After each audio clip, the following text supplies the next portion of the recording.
dan juga ada koordinasi dengan Dewan Pembina kita sekarang, Pak Krisnamurti. Dan akhirnya kita sepakat untuk coba untuk membangun lagi sepak bola Jepara. Kita di playoff pertama kali, apakah kita harus ada pengalaman dulu, ya kan? Kalau kayak tim-tim kayak PSIM, Persiraja, mereka kan di playoff promosi udah setiap tahun mereka lolos. Siapa yang nggak tahu Coach Widodo ya?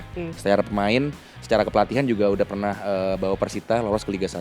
Dan juga players tuh look up buat sama Coach Widodo lah. Dan juga kita ada Leo Lelis, yang akhirnya yang kita ambil di mid-season di Persikabo. Dia yang nyetak gol tunggal akhirnya untuk di pertandingan terakhir lawan Riau itu bisa nganterin kita ke promosi ke Liga 1. Kita yang pasti kejadiannya kena denda ya. Karena semuanya tiba-tiba nyalain flare itu harusnya nggak boleh. Cuman ya kita mungkin bisa ngerti lah euforia setelah 11 tahun. Tapi ketika kita ngomongin main di Gelora Bumi Kartini, ini rekor Persijap lumayan solid mas. 1 kali kalah selama 6 tahun di GBK. 1 kali kalah? Iya. Kemarin tuh di kolom komentar ada yang minta saya untuk undang owner dari klub ini, Persijap Jepara, yang udah lama banget sebetulnya ada di Liga Indonesia, akhirnya kembali ini ke Liga 1, ke kasta tertinggi Liga Indonesia. Sudah bersama saya ada Mas Iqbal, ini presiden klub dari Persijap. Mas Iqbal, terima kasih banyak sudah hadir di Liputan Sport.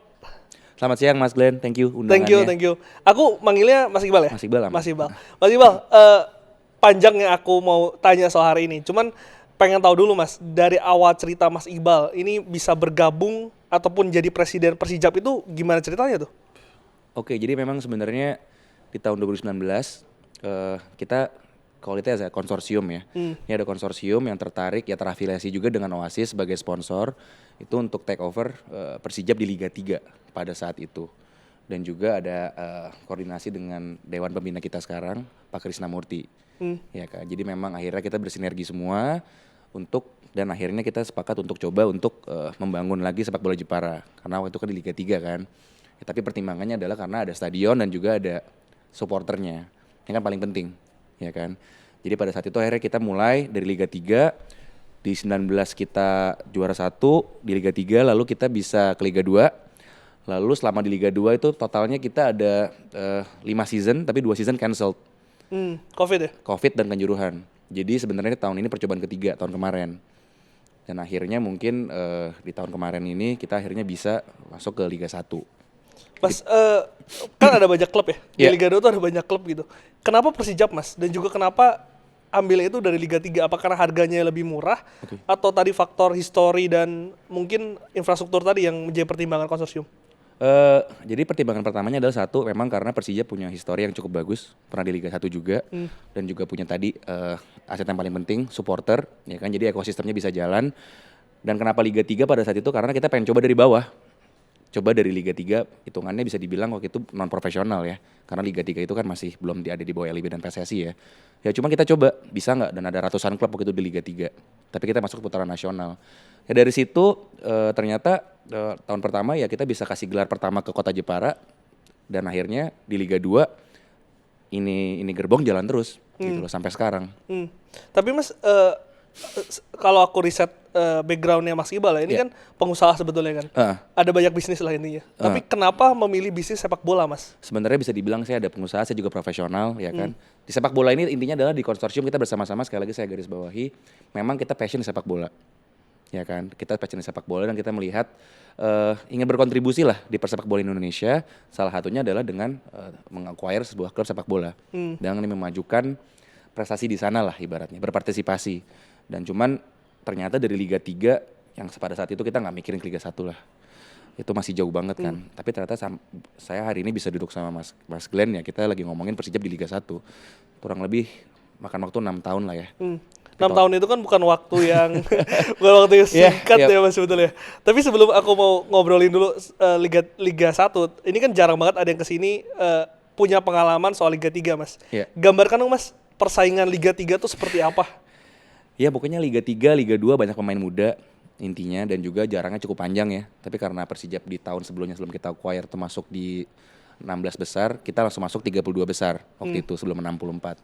Ya jadi yang pasti perbedaan cukup jauh lah ya. Jadi pemain kita pun juga hanya beberapa yang bertahan dari Liga 3 sampai Liga 1 nih sekarang. Tapi ada 2-3 orang lah kurang lebih lah. Oh ada 2-3 orang? Iya. Tapi ketika di Liga 2 itu justru selama kita perjalanan hampir 5 tahun, 3 tahun yang aktif, itu terbentuklah semacam core-nya tim pemain lokal. Oke. Core tim pemain lokal, dan mereka selalu bersama lah kurang lebih 2-3 tahun. Jadi chemistry-nya dapat lah, ya kan. Cuman selama ini kan ya selalu lah kalau mau promosi kan harus bikin ambil pemain grade A segala macam. Nah, cuma kan tiba-tiba 2 tahun terakhir nih dari LIB ada breakthrough baru di mana bisa pakai pemain asing lagi nih Liga 2. Menurut saya itu game changer. Itu game changer. Itu game changer menurut saya. Karena menurut saya ketika kita main tanpa pemain asing, ya stok pemain lokal itu aja. Yang terbatas kan jadinya kan. Secara kualitas pun juga banyak lokal bagus-bagus, tapi kan stoknya terbatas. Nah, ketika kita open untuk asing, jadi semua klub Liga 2 nih kalau mereka bisa nemuin marquee player yang akhirnya bisa kasih impact, ini jadinya jadi game changer. Jadi siapapun bisa ada peluang. Jadi menurut saya kita pun juga kemarin selama 3 percobaan yang aktif, kita baru pertama kali masuk playoff di musim lalu. Sebelum-sebelumnya kita selalu borderline tuh antara masuk ke playoff atau kita stay di Liga 2. Jadi tipis-tipis lah, tapi sampai game terakhir di regular season. Tapi musim lalu memang menargetkan Liga 1 Mas? Atau udah sebetulnya dari 3 tahun sebelumnya ini udah target di Liga 1? Jadi memang target kita adalah, jujur ya Mas, pertama itu adalah untuk lolos fase masuk ke playoff promosi dulu. Oke. Karena kalau kita masuk ke playoff promosi berarti kan kita juga sudah avoid relegation. Karena kemarin tuh agak ngeri tuh ya. Kalau nggak masuk promosi itu bisa degradasi. Benar. Jadi karena tahun kemarin juga yang degradasi itu 9 dari 26 tim kalau nggak salah ya kan. Nah itu apa namanya? Jadi small window banget, kita lolos dari lubang jarum lah ibaratnya lah, ya kan, dan persaingan juga ketat banget lah. Jadi ya kurang lebih di situ akhirnya, tapi kita bisa untungnya kita bisa nemuin marquee player dari asing yang bisa kontribusi lah, bisa kasih impact, dan lokal kita yang udah lama chemistry bareng itu bisa jadi role player yang bagus. Siapa kuncinya Mas? Asing yang menurut Mas Iqbal itu menjadi game changer sesungguhnya untuk Persijap? Ya kita ada Rosalvo ya kemarin yang kita extend juga sekarang, dia top scorer tim kita. 10 gol ya? 10 gol di totalnya, tapi tentunya juga ada Rahmat Soda yang kemarin juga kita ambil dari timnas Tajikistan, tapi sekarang udah pindah ke klub lain, ya kan. Jadi dinamikanya emang seperti itu, tapi dan juga kita ada Leo Lelis, yang akhirnya yang kita ambil di mid season di Persikabo, tapi kan sempat cedera ya. Tadinya kan sempat dominasi di Borneo dan Persebaya.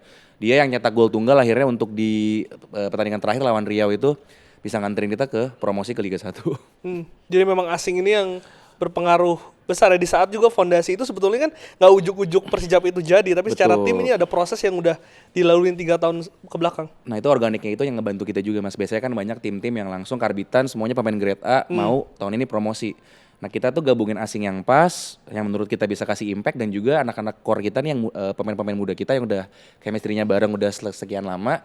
Ini akhirnya mereka bisa nyatu lah dan akhirnya bisa ngebawa ke sini. Tapi secara persaingan ketat banget sih Mas kemarin. Nah itu ya aku mau tanya nih, karena kalau kita tarik ke belakang ya Mas ya, ketika pembagian grup itu kan di fase pertama itu di peringkat 3 ada di bawah PSIM dan Bayangkara. Betul.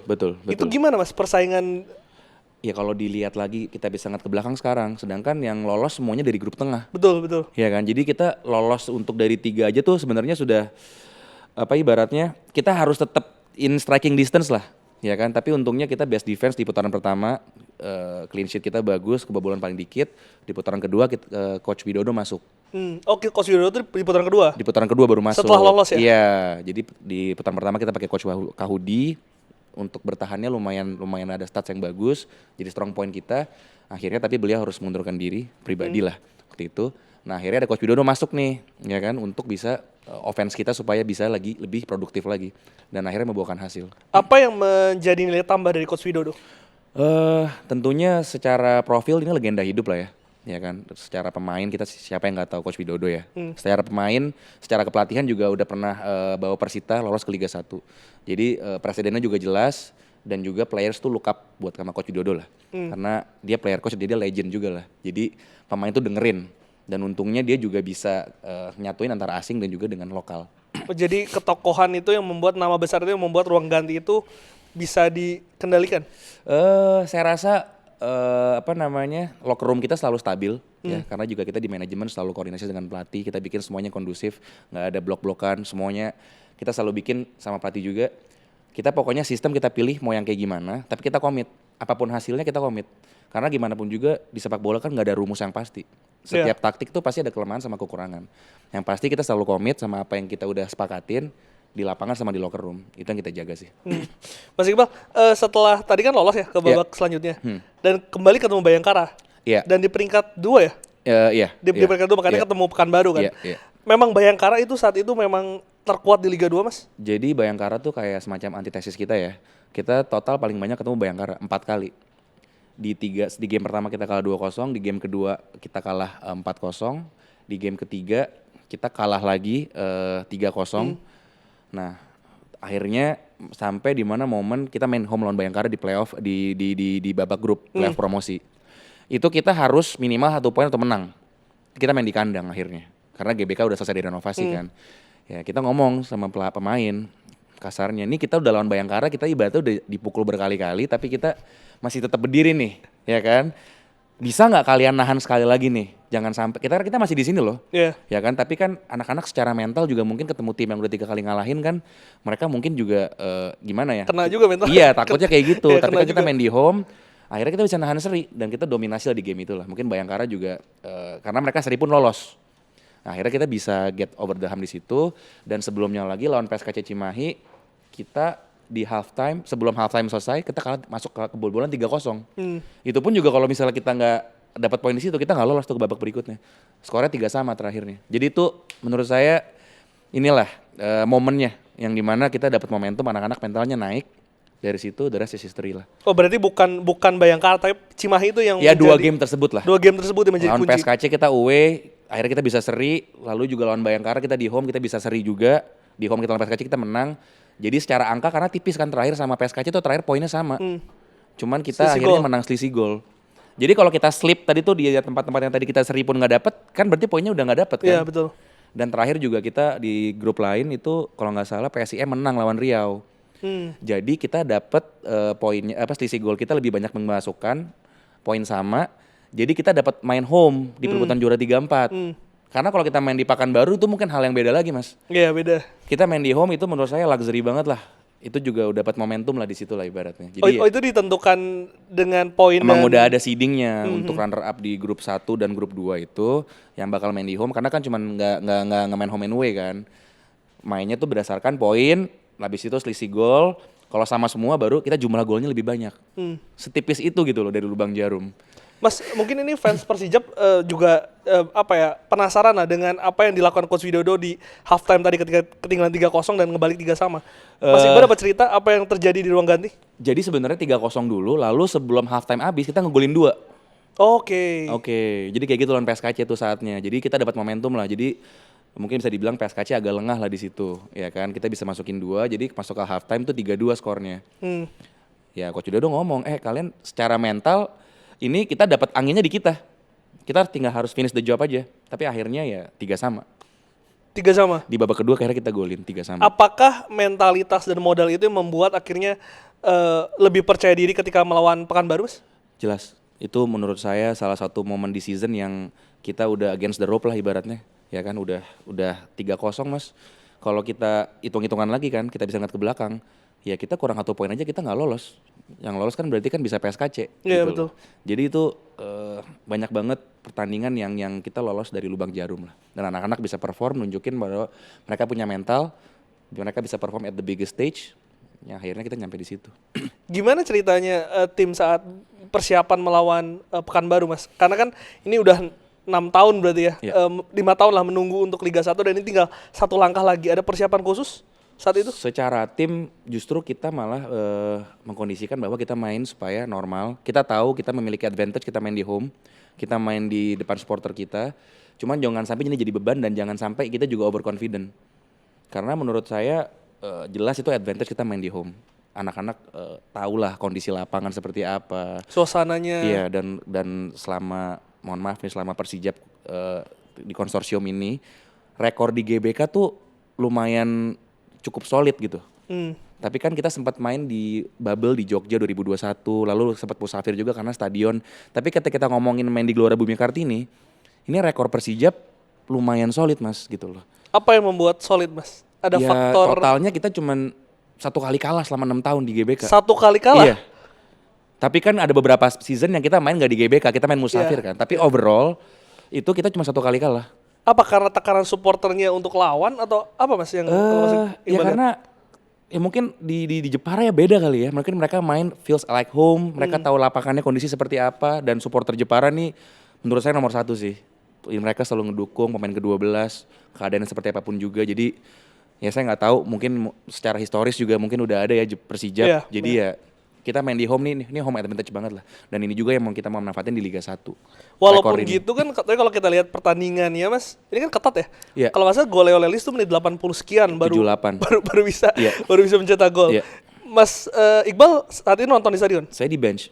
Oh di bench. Saya di bench. Jadi ya apa namanya, kita ngeliat momen. Padahal sebenarnya Riau babak pertama cukup mendominasi juga. Tapi babak kedua Persijap kita mulai nemuin inilah, mulai nemuin feel of the game, ya kan. Sampai akhirnya ya Lelis itu sebenarnya semua sih. Dia interception, dia follow through. Ternyata bola tiba-tiba ada clearance dari back lawan yang akhirnya pas di kaki dia.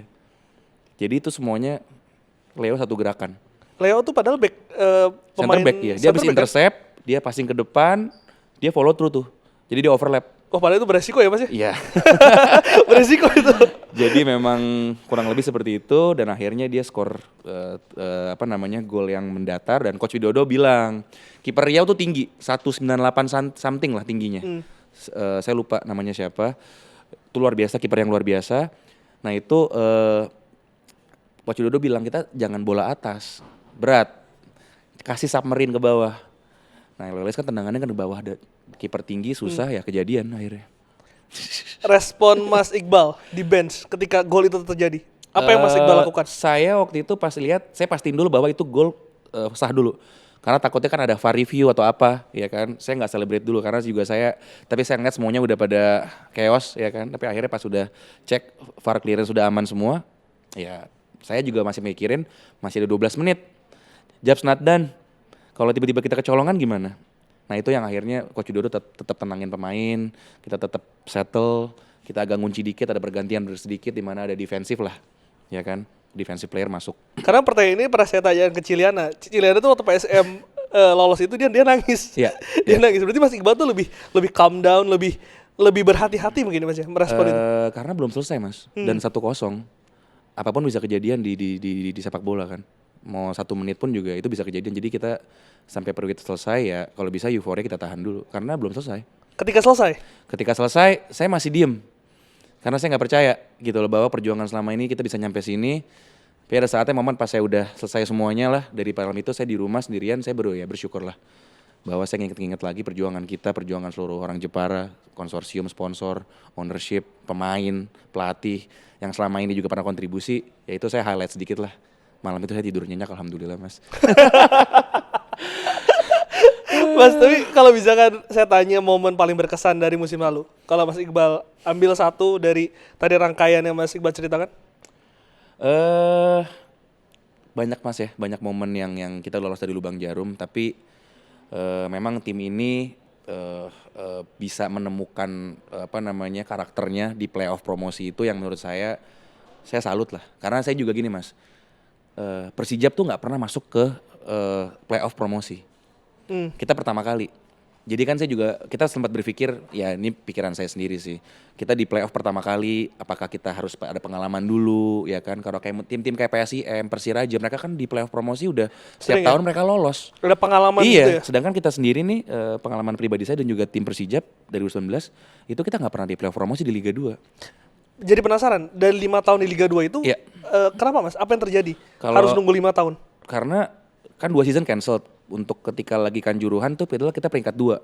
Jadi pencarian saya besar ke playoff promosi, seasonnya cancelled. Di satunya lagi kan COVID, jadi nggak ada kompetisi. Yang 3-nya lagi nih emang yang pertama itu kita di Solo dikit. Game terakhir kita akhirnya kalah sama Jogja.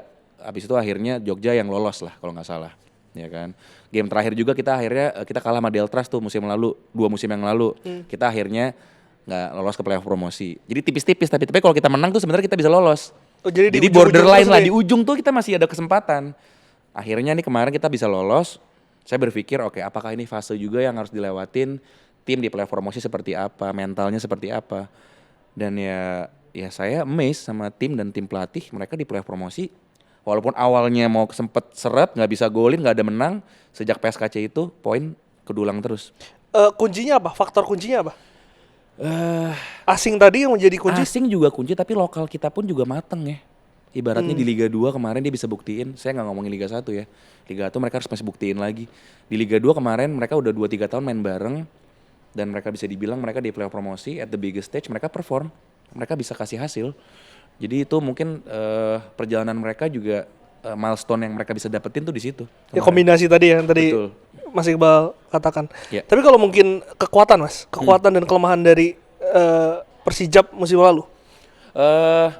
Pemain kita tuh sebelum Leo Lelis masuk karakternya pendiam semua, jadi nggak ada leadership. Nggak ada yang dituakan Bener. gitu. Jadi lokal-lokal kita punya nih mereka benar-benar kayak student of the game, mereka pengen kerja keras, mereka dengerin pelatih. Tapi kadang-kadang mereka tuh untuk komunikasi antar teman aja tuh suka, ini yang saya selalu ngomong sama pemain-pemain langsung secara individu. Tapi memang leadership itu kan nggak bisa sesuatu yang nggak bisa diajarin, karena itu secara alami kan munculnya kan. Ya ada Leo, Rosalvo juga mungkin di depan, tapi kan, nah itu dia leadership ini yang sebenarnya mungkin kita butuhin. Tapi kan kemarin sempat ada Zulham Zamrun, David Lali. Dan mereka tuh di locker room karena mereka punya pengalaman, walaupun secara permainan mereka bisa kontribusi, tapi mungkin nggak full nih 90 menit. Tapi di locker room tuh mereka kasih anak-anak lah pengalaman. Mereka kan sempat start di Liga 1 juga kan, Zulham di timnas juga. Nah ini menurut saya yang anak-anak juga kebangun lah. Mereka ada mentorship dari pemain-pemain senior. Jadi locker room tuh kondusif dan latihan pun juga kualitasnya terjaga gitu loh. Karena para senior itu tuh tetap selalu push para pemain-pemain muda ini. Karena kebersamaan dan kenyamanan itu penting ya Mas ya untuk sebuah tim ini kompak gitu. Kebersamaan dan juga yang paling penting habitnya sih. Karena habit di training itu yang gimana mereka harus bisa di-force, bikin keputusan dalam situasi mereka lagi capek, dan mereka harus bisa bikin decision as a team, as a unit. Nah itu yang sebenarnya habit itu yang kita pengen bangun terus. Dengan adanya pemain-pemain yang tadi pengalaman, mereka selalu push dengan komunikasi, dengan ada kasih evaluasi, kasih semangat. Jadi lokal-lokal muda ini kebentuk lah. Kenapa nama-nama itu yang didatangkan? Untuk David Lali, dia secara performance jelas kemarin banyak ada assist, ada gol, ya. Untuk leadership dia the ones yang lead by examples. Jadi ini alami aja sih. Kalau Zulham dia di Liga 2 sempat selama 3-4 tahun terakhir kan pemain yang punya Persela ya nggak salah. Persela ya, di Persela kita sempat ngelawan juga, dia ngebobolin gawang kita, jadi kita tahu kualitasnya lah. Tapi ternyata selain dari di dalam lapangan, di luar lapangannya ini yang saya cukup amazed dengan leadership mereka. Dan memang itu yang mungkin puzzle yang berapa musim terakhir ini tidak yang dipunya Persijap. Salah satunya, karena banyak faktor, tapi salah satunya itu saya akuin berpengaruh Mas. Kekuatan Mas, kalau tadi kan kelemahan nih. Kalau kekuatan? Strength-nya adalah ya itu tadi, kita selalu komit untuk jalanin sistem kita bersama-sama. Apapun hasilnya, pokoknya semuanya kita jalanin sama-sama. Kalau emang hasilnya nggak bagus, kita tanggung sama-sama. Itu sih kita udah komit. Karena it's a game, ada menang ada kalah. Kita nggak bisa nerima kalau misalnya kita nggak bisa terima kalau kalah. Kita evaluasi jadi belajar. Ini juga perlu ke supporter, ya kan? Karena olahraga itu ya pasti ada menang ada kalah. Nggak bisa kalau kalah supporter ngamuk. Nah ini juga sih sebenarnya dari Persijap yang alhamdulillah kita jaga, supporter kita bina lah.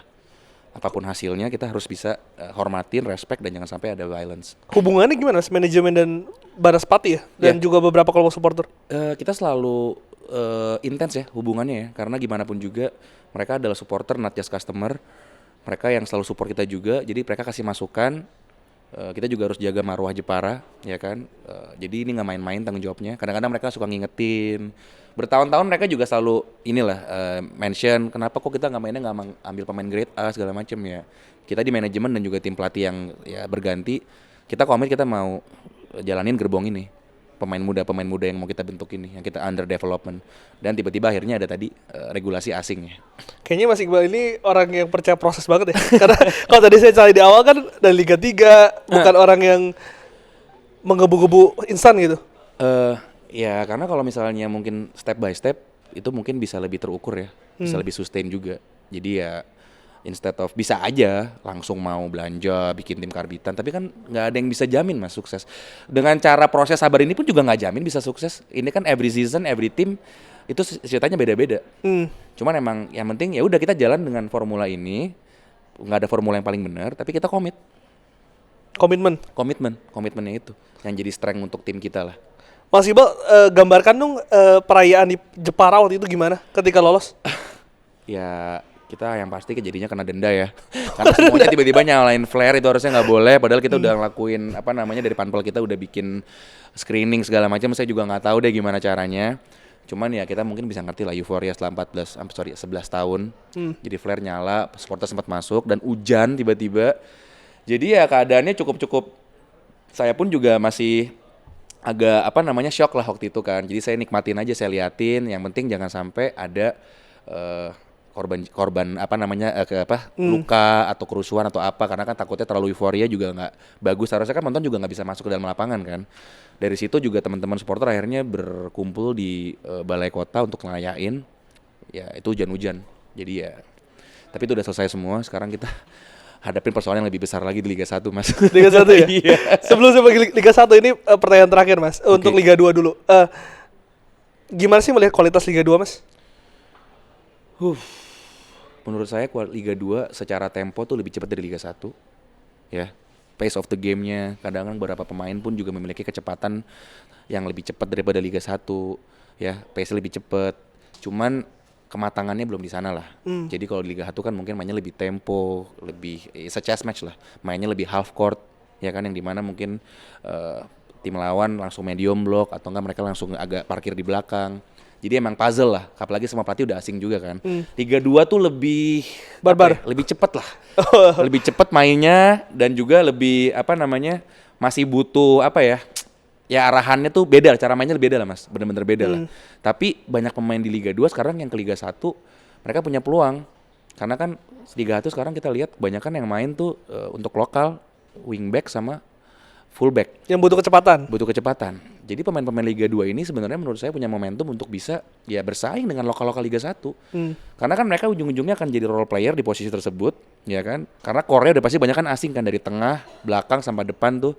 Nah, mereka nih akan, kita pun bahkan juga percaya pemain-pemain Liga 2 kita yang di posisi tersebut tuh bisa bersaing lah. Bisa mention Mas pemain Liga 2 yang Mas Iqbal lihat ini pemain berkualitas Persijap atau klub lain? Banyak ya, kayak misalnya mungkin dulu ada Freddy Wapmobin yang di Biak, dia MVP Liga 2 dan di Liga 1 pun dia cukup lumayan. Akhirnya dia dipercaya ngisi fullback kiri di Biak, ya kan, di Liga 1, dan terbukti Biak di apa namanya di Liga 1 musim ini cukup established, top 10, ya kan. Jadi saya rasa untuk pemain Persijap saya belum bisa bilang karena kan baru pertama kali ke Liga 1, jadi masih sifatnya asumsi. Tapi kita bisa lihat dari pemain-pemain dari musim lalu, 3 tim yang promosi ke Liga 1 bertahan semua, Semen Padang, Biak, dan Malut. Dan Semen Padang tuh ada beberapa pemain lokalnya yang ya mereka main, ya kayak Firman Juliansyah, ya kan, dia bisa kasih kontribusi. Jadi menurut saya ternyata pemain Liga 2 bisa bermain di Liga 1, apalagi kalau ketemu dengan asing 8 yang baru. Mereka kalau bisa sebagai role player yang bagus, ya kan, bisa jalanin sistem, why not? Karena secara tenaga dan physical prinsip, speed, mereka lebih kadang-kadang bisa bersaing dengan pemain Liga 1. Gimana soal kualitas pertandingan? Karena kalau kita lihat kan Liga 1 ini sudah lebih baik dibandingkan dengan sebelumnya dengan adanya VAR.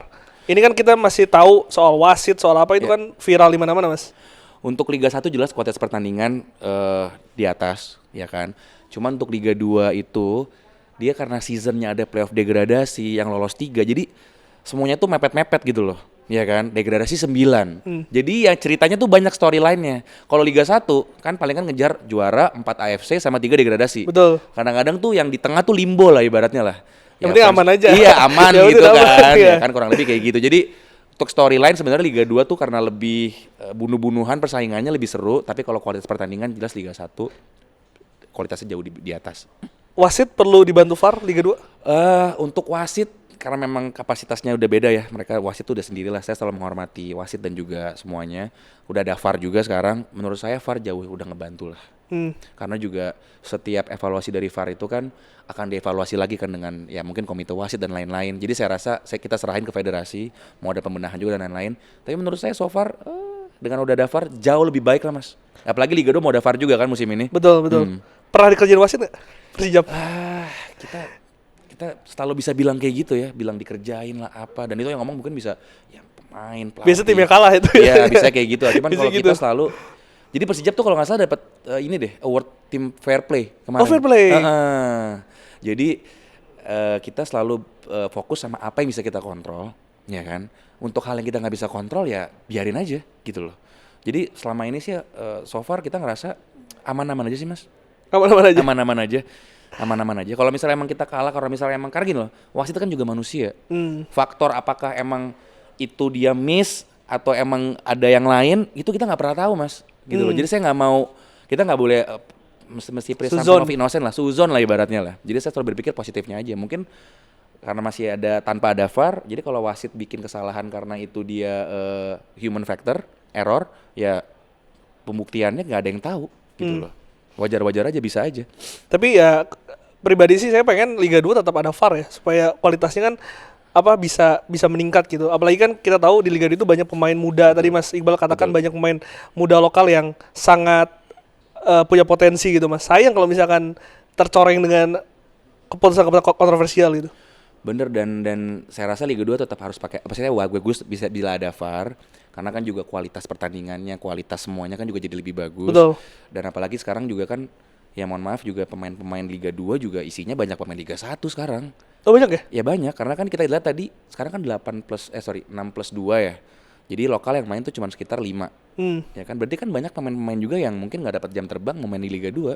Dan klub Liga 2 juga jangan salah Mas, itu mereka bisa kasih offer sama Liga 1 pun bisa sama gitu. Oh ya? Iya, jadi ya banyak tim-tim Liga 2 yang on paper, ya kita kalau Persijap kemarin mungkin on paper dibandingin tim-tim Liga 2 lain musim lalu, kita nggak yang paling di atas. Siapa yang di atas Mas? Ya banyak lah Mas, tim-tim yang mewah-mewah kayak mungkin Persela, Persiraja, ya kan, itu mungkin secara pemain ya kita lihat ada kan bisa ada bursa transfer segala macam. Tapi kan sebenarnya kita nggak tahu berapa ya. Tapi on paper pemain Liga 1-nya lebih banyak lah daripada kita. Oke, kita masuk ke Liga 1 Mas. Oke. Ini musim depan persiapan pertama manajemen. Apa yang paling disiapkan untuk menyiapkan Persijap main di Liga 1? Finansial. Paling finansial pertanyaan saya buat terakhir tadi ya. Finansial, kenapa finansial? Ya kita pasti harus rumbukan dulu sama konsorsium, sama investor kita, sama sponsor juga, bahwa targetnya apa musim ini, ya kan, dari manajemen seperti apa, jadi kita dapat arahan seperti apa. Lalu juga kita masih siapin untuk ya udah projection cash flow kita seperti apa, karena mau nggak mau OPEX kita harus bisa cover. Kita nggak, selama ini juga alhamdulillah di Persijap semuanya untuk masalah salary aman, itu yang kita jaga. Itu salah satu kunci juga Mas untuk kita bisa konsisten. Itu dulu, nanti kalau misalnya udah ketemu seperti apa, baru kita masuk ke rekrutmen pemain. Apa yang dilakukan secara signifikan sehingga membuat gaji itu nggak pernah telat? Ya kita yang pastiin bahwa semua sumber income kita tuh pos-posnya terisi dengan baik. Mulai dari penjualan tiket, lalu juga ada TV rights, sponsor, ya kan. Ini 3 ini adalah backbone-nya untuk paling finansial. Gedenya itu ya, pemasukannya itu? Paling gede tapi dari penjualan tiket. Oh penjualan tiket paling gede? Paling gede. Bukan sponsor Mas? Bukan. Sponsor ya mendekati lah. Tapi penjualan tiket tetap salah satu yang paling gede. Cuman memang kendalanya adalah kapasitas di SGBK itu sejak renovasi berkurang. Dari yang tadinya bisa 12.000 sekarang cuma 8.500. Ini sebenarnya problematik. Karena sebenarnya fans Jepara itu ketika kemarin di playoff promosi itu mereka bisa sampai 16.000, 18.000 sebenarnya. Jadi banyak banget ketika playoff promosi itu yang nggak dapet tiket. Ya kan. Sedangkan di satu sisi juga manajemen karena ini limited, kita mungkin harus naikin harga karena Liga 1 kan kosnya lebih tinggi. Berapa sih Mas kalau harga tiket di Liga 2? Kemarin Liga jual? 2 kemarin kita di angka 60-70 untuk yang utara selatan, di selatannya di timurnya kita di 80-an lah. Lalu di VIP-nya di angka 175-200. Itu ketika playoff promosi ya. Which is agak tinggi, cuman karena memang storyline-nya emang kita jual, kita mau promosi nih ceritanya nih gitu loh. Jadi supporter juga harus punya sumbangsi untuk mendukung tim nggak sih? Supporter juga semangat gitu loh. Oke. Karena kita kan masih, kalau misalnya kayak tahun lalu kita masuk playoff degradasi nggak ada yang nonton Mas. Ini yang mungkin jadi problem juga di Liga 1 nanti gimana caranya kita harus bisa storyline kita terus untuk bisa bertahan dan bisa relevan di Liga 1 tuh harus terjaga juga. Jadi prestasi di lapangan itu mempengaruhi jumlah penonton yang datang? Kurang lebih kayak begitu di Liga 2. Di Liga 2? Saya nggak tahu di Liga 1 seperti apa karena Liga 1 kan kita tahu yang datang juga klub-klub besar ya. Kayak Persija, Bali, Persib. Iya. Itu kan mungkin buat euforia para penonton di Jepara, dan saya bisa ngomong Muria juga kali ya. Ini kan selama ini kan di Muria belum ada yang di Liga 1 lagi kan. Muria tuh ada Rembang, Kudus, segala macam kan. Mungkin mereka pengen nonton pemain-pemain yang kualitas dari klub-klub besar ini untuk lawan Jepara. Jadi saya rasa untuk tiket pasti akan demand-nya sangat tinggi banget gitu loh. Tapi itu kalau average per musimnya itu full house Mas. Kalau untuk tiket tahun kemarin kita full house. Karena kan kita baru musafir tuh awal musim. SGBK akhirnya setelah renovasi satu tahun akhirnya baru bisa dipakai di bulan Januari tuh. Pas selama di GBK tuh hampir full. Tapi ada beberapa pertandingan yang weekdays itu ya 70%. Oke, itu berarti kan pos pemasukan nih. Untuk Iya. pengeluarannya paling besar berarti pemain. Oh iya. Nah, ini kan pertanyaan nih Mas, kalau asing di Liga 2 itu kan 3 pemain asing. Iya. Sekarang tuh 8. 8, 6 Katanya plus tadi 2. mau memenuhi kuota itu ya? Kuota kita penuhin. Itu berarti budget akan makin Iya. bengkak. Pasti Mas, Liga 1 udah beda lah. Jadi memang budgetnya pasti akan bengkak, tapi ya emang itu challenge-nya. Tapi at least kita di jalur yang bener lah. Kita berproses, kita nggak langsung tiba-tiba ngambil di Liga 1 gitu kan. Minimal kita tahu lah step-stepnya seperti apa, dan kita juga banyak belajar tentunya dari teman-teman Liga 1, kita lihat trennya seperti apa.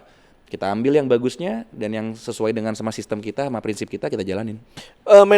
Ya mungkin ya Mas, ini saya nggak tahu, tapi mungkin kalau Liga 1 ini kan punya pengalaman lebih untuk mengelola keuangan untuk Liga 1-nya. Betul. Ada klub mungkin yang menjadi inspirasi atau mungkin jadi Sesama pelajaran. direksi atau ownership pasti kita ngobrol-ngobrol lah, tukar pikiran. Pas lagi kongres kan juga kita pasti ngobrol-ngobrol ya kan, karena at the end of the day kita semuanya temenan lah. Pasti ada ngobrol-ngobrol seperti itu segala macem, tapi kurang lebih ya nggak jauh beda sih Mas. At the end of the day it's football. Gimana caranya kita bisa ngejaga satu season seperti apa. Cuma bedanya mungkin skalanya lebih besar Liga 1 lah, secara exposure, secara juga finansial juga akan lebih tinggi gitu kan. Tapi kan pemasukan juga mungkin bisa kita push juga untuk bisa mengimbangi lah seenggaknya. susah nggak sih cari sponsor untuk Persijap? Ya kalau di Liga 1 sih jujur sih sekarang lumayan Mas ya. Lumayan tuh susah atau lumayan gampang? Lumayan peningkatannya lebih bagus dibanding Liga 2. Oke. Karena daya jualnya mungkin udah lebih nasional, Liga 1 juga. Jadi baik yang skalanya nasional sama perusahaan daerah pun juga kita udah banyak jajaki bareng gitu loh. Apalagi punya basis supporter tadi ya. Benar. Ada market di situ. Benar. Ini mungkin part yang juga banyak fans Persijap penasaran Mas, soal komposisi tim.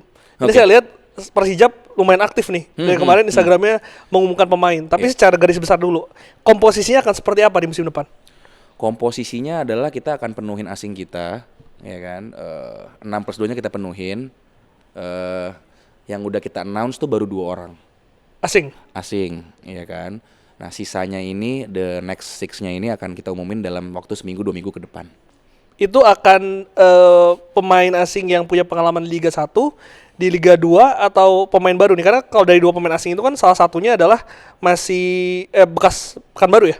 Iya, Douglas bekas dari PSPS, Betul. lawan kita juga kemarin. Yang satu kan di baru tuh game terakhir. dari mana? Dari India ya kalau nggak salah. Satu lagi itu Rosalvo udah kita announce, ya kan. Sisanya belum kita announce, tapi mungkin kalau ada rumor-rumor di media, ya mungkin Mas Glenn tahu lah. Ya kan? Tapi itu akan pemain asing baru yang Iya. baru. Jadi komposisinya mungkin ada mix ya, ada pemain asing yang udah ada di Indonesia Liga 1, ada pemain asing yang udah ada di Liga 2, sisanya adalah pemain baru. Kriterianya seperti apa Mas? Pemain dicari. Jadi kita ada scouting division yang memang udah ngobrol sama tim pelatih juga, karakter mainnya dan prinsipnya seperti apa. Kita ada head coach baru kan, Coach Mario. Jadi dari situ parameter atribut pemainnya udah kita siapin, itu kita bikin list. Nanti along the way kita akan provide listnya ke coach, and then optionsnya akan jalan terus sampai ketemu pilihan yang mana. Tapi yang pasti, ini paling kunci sebenarnya untuk Liga 1 juga bagi kita, targetnya adalah kita bisa nemuin marquee player yang bisa bikin impact ke tim dan bisa ngasih result. Mau itu 2 apa 3 pemain aja, menurut saya itu kunci. Karena kalau kita nggak bisa nemuin star atau ngasilin star, ya ini mungkin perjuangannya akan sangat berat. Ketika kita punya marquee player yang punya impact, at least tiap game tuh bisa ngasih kesempatan kita untuk ngasih poin. Dan kita berharap kita bisa dapat dari luar nih, dari liga luar yang belum pernah ke Indo sama sekali, yang mungkin sebenarnya value dia tuh nggak serendah inilah ibaratnya. Sebenarnya value dia tuh bisa jadi superstar kalau di Liga Indonesia gitu loh. Jadi kayak mungkin dulu ada pemain-pemain yang baru datang ke sini, ya kan mereka nggak langsung jadi superstar dong. Mereka harus buktiin dulu. Nah ini kita berusahanya adalah menemukan pemain-pemain marquee player ini, ya nggak banyak-banyak Mas, mungkin 2-3 pemain di setiap sektor asingnya. Nggak mungkin juga semuanya asing, semuanya star player tuh nggak mungkin gitu loh. Tapi mungkin kita berharap dari 2-3 ini yang mungkin bisa jadi hub lah, bisa kasih makan dan bisa kasih impact dan bisa ngangkat prestasi tim. Tapi bukannya lebih beresiko ya Mas ya? Sorry. Untuk mengambil pemain yang belum punya pengalaman di Benar. Indonesia. Cuman memang kalau misalnya kita ngambil pemain yang berprestasi di Liga 1, pasti harganya udah bubble. Di urusan ini ya? Ya, jadi Tadi makanya saya bilang kan secara finansial kita maunya kayak gimana nih. Karena kita pengen sustain juga, kita pengen juga kalau bisa ya kita develop asing ini juga. Asing yang kita percaya bahwa bisa jadi superstar, kita ambil dari luar, at least karena kita nggak bisa, kita harus pick our poison lah. Kita nggak bisa mau harga juga medium oke, tapi pemain udah jadi nggak bisa, pasti udah harganya mahal. Jadi emang kita udah sepakat kita akan coba di situ keberuntungan kita. Ketika negosiasi untuk pemain asing ini Mas, selama menangani Persijap, kalau di Liga 2 itu banyak sih minta yang aneh-aneh gitu? Atau yang alot gitu? Enggak sih, standar ya Mas ya. Standar, cuman mungkin palingan kita jelasin keadaannya Kota Jepara seperti apa dulu. Ini paling penting. Karena kan it's not bukan big apa city ya. It's a quiet city. Kalau emang pemain mau konsen main latihan, pengen karirnya juga tahun ini luar biasa bagusnya gitu kan ya. Karena biar value dia naik musim depannya, ya itu Jepara pas.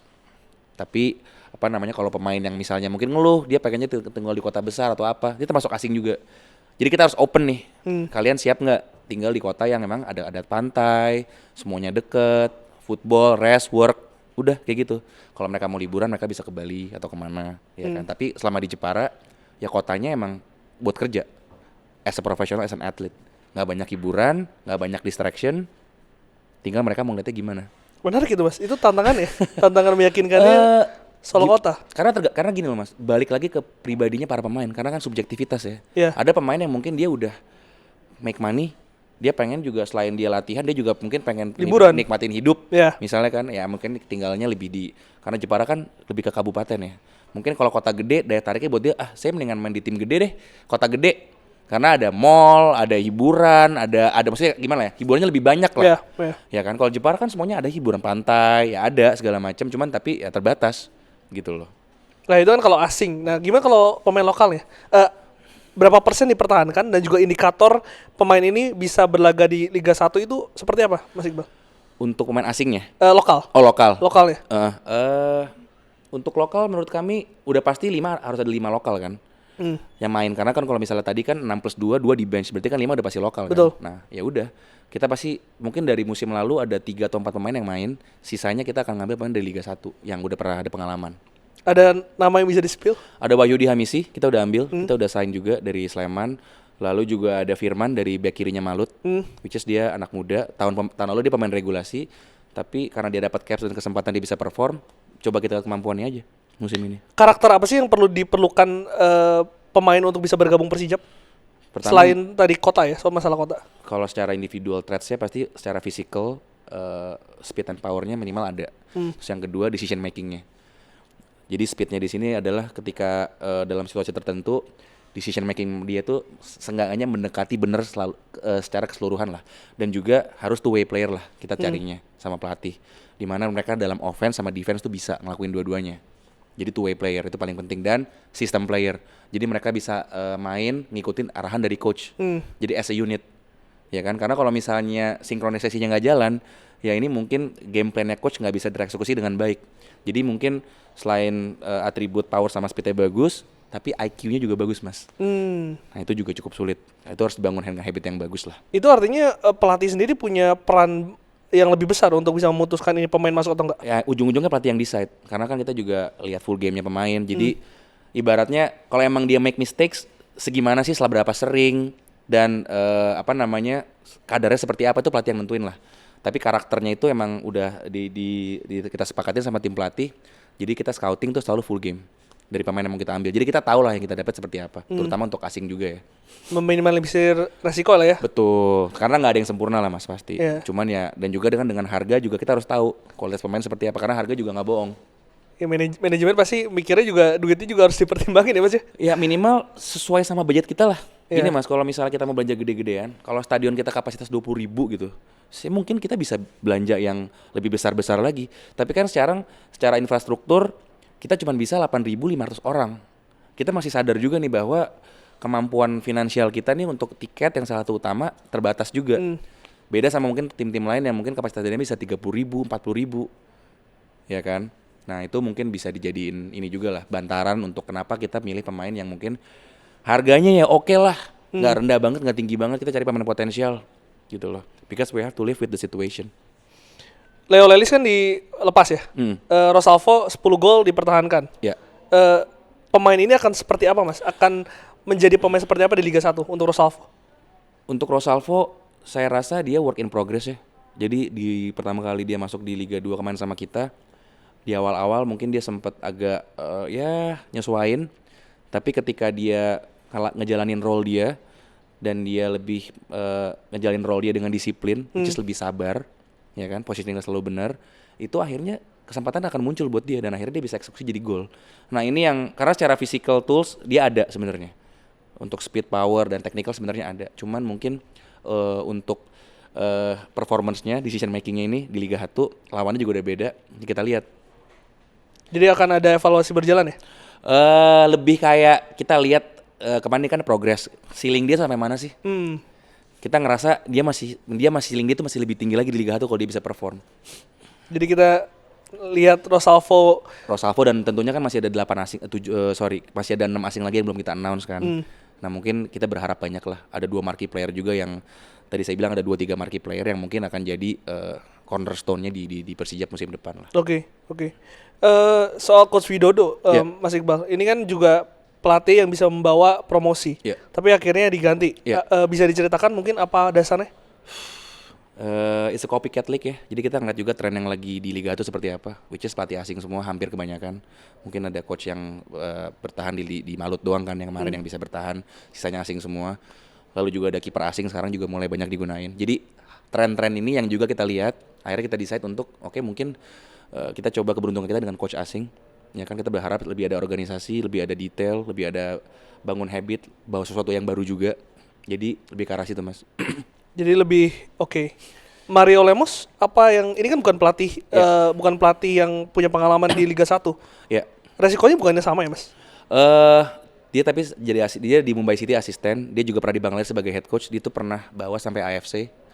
Sampai next round. Jadi saya rasa dia pernah di first tier di Southeast Asia juga, udah terbiasa juga dengan Asia Tenggara ya, kondisi seperti apa, dan saya rasa achievement dia di AFC kemarin nunjukin bahwa memang dia mau menang karena bisa sampai ke sana.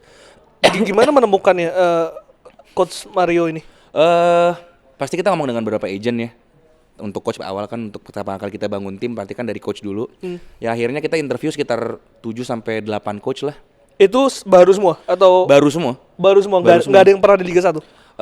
Ada beberapa yang pernah di Liga 1, tapi mungkin nggak musim lalu ya, tapi beberapa musim lalu kemarin. Ya, sampai akhirnya kita ngelihat si Coach Mario ini ketika interview dan juga prinsipnya kita cukup suka karena dia ini cukup fleksibel as in dia nggak punya pakem pak, dia punya prinsip main bola yang kurang lebih sama kita lah. Cuman dia juga melihat nih keadaan seperti apa, musuh seperti apa, jadi dia fleksibel lah untuk bisa ngebaca yang terbaik untuk tim itu pada hari itu, untuk match kedepannya itu seperti apa. Jadi saya rasa ini yang kita ambil Coach Mario gara-gara itu juga. Pertanyaan ya, Coach Mario kenapa mau Persijap? Karena mungkin Liga 1 kita di Asia Tenggara mungkin salah satu yang paling besar, Mas ya. Kalau bisa dibilang udah paling besar lah. Oh, ada ya daya kan? tarik itu ya? Daya tarik gini loh, secara ranking mungkin kan kita mungkin masih belum yang paling bagus. Betul. Ya. Tapi kan secara exposure-nya, secara jumlah fans itu juga kita yang paling besar gitu loh. Dan apalagi mungkin sekarang timnas kita kan juga ada cerita nih mau berjuang ke Piala Dunia dan milestone paling jauh lah.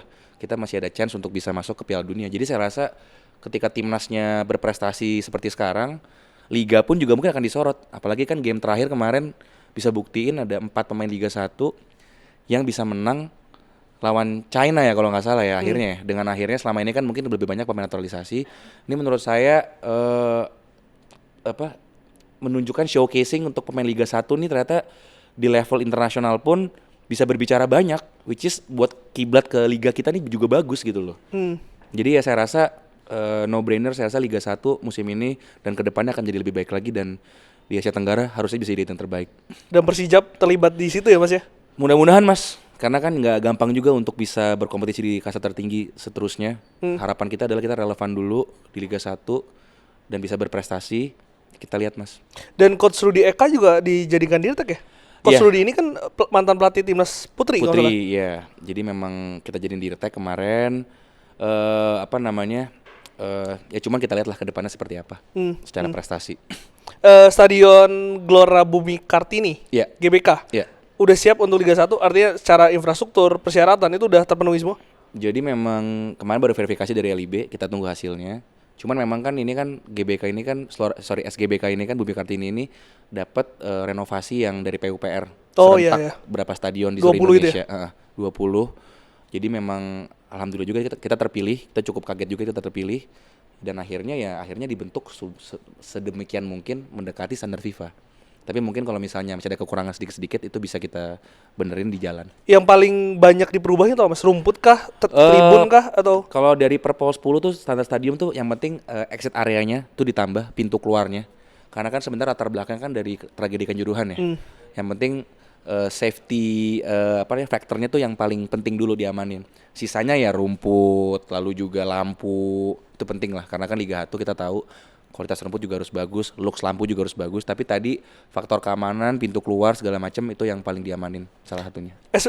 SGBK itu berarti masih punya Pemda ya? Pemkap Jepara. Pemkap. Iya. Persijap tuh berarti sewa per musim? Iya, kita lebih ada kontrak kerjasama dengan Pemkap bahwa tapi untuk pengelolaan kita masih jajaki.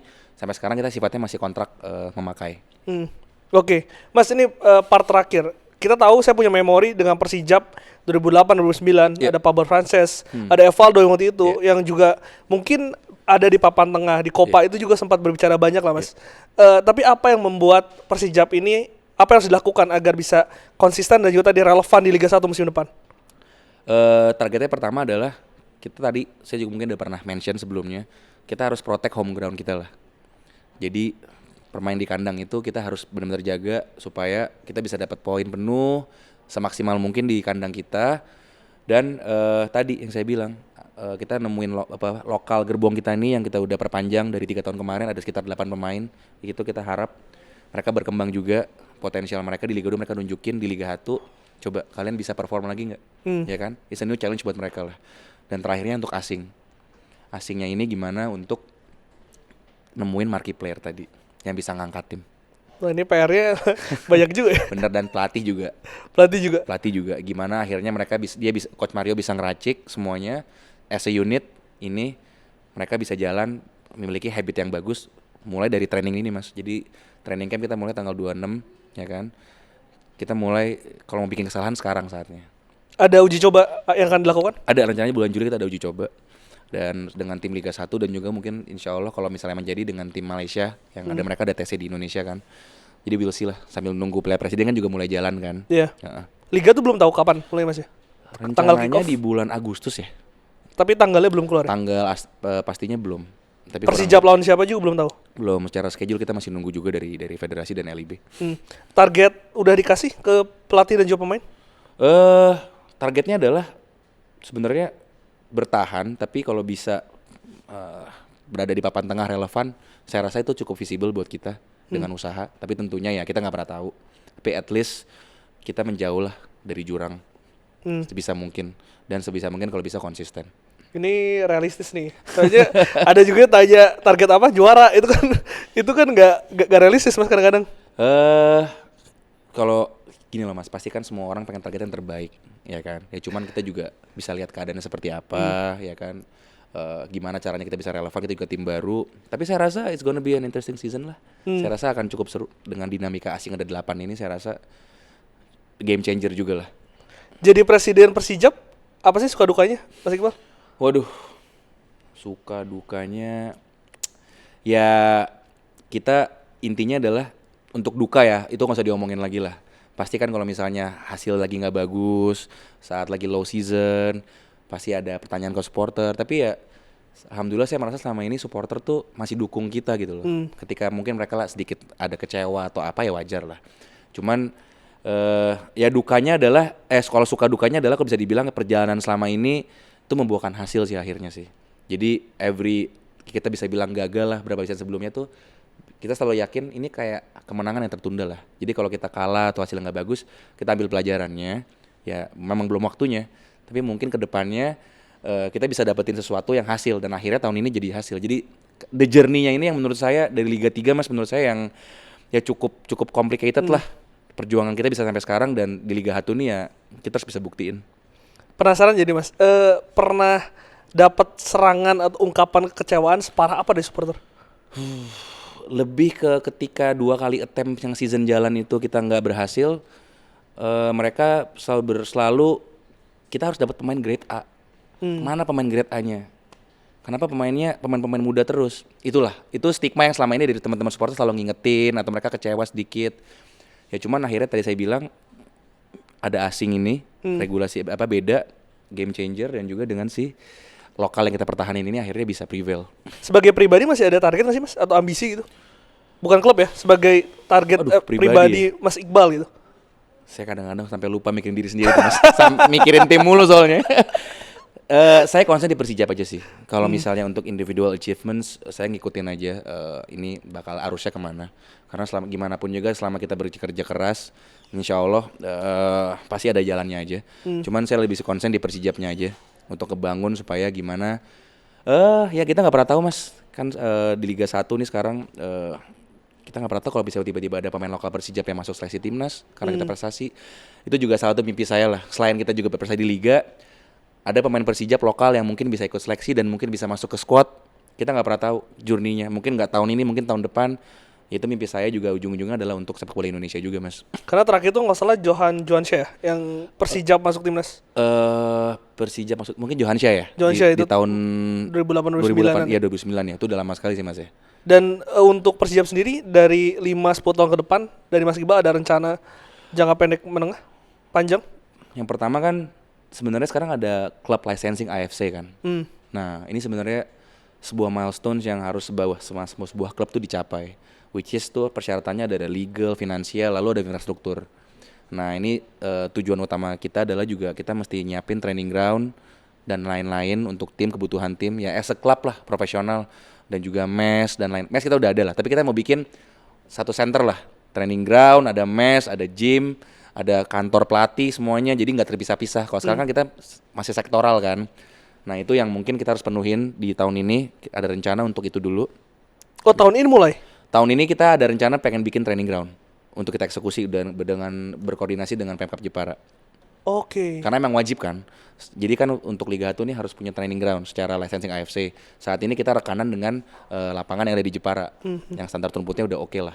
Dan ini mau bikin baru? Nah ini kita mau bikin baru lagi. Untuk yang benar-benar akhirnya kita nggak rekanan lagi, tapi benar-benar kita yang sole owner.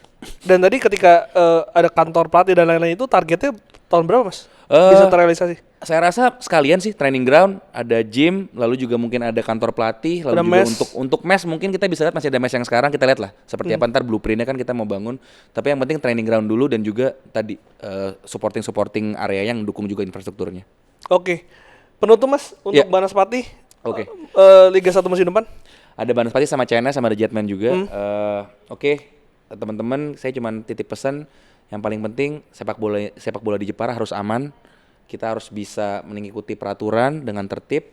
Untuk masalah prestasi kita serahkan dan percayakan dengan pemain dan pelatih. Apapun hasilnya kita tetap didukung Persijap. Itu aja. Dukung Persijap. CNS, Banaspati dan Jetman. Oke, Mas Iqbal Hidayat, terima kasih banyak. Thank you, Presiden klub dari Persijap. Kita akan ngobrol lagi nanti ketika Persijap sudah berprestasi atau ada cerita-cerita lagi. Nanti jangan kapok main ke Liputan Sport. Thank you Mas Glenn. Thank you Mas Glenn. Thank you.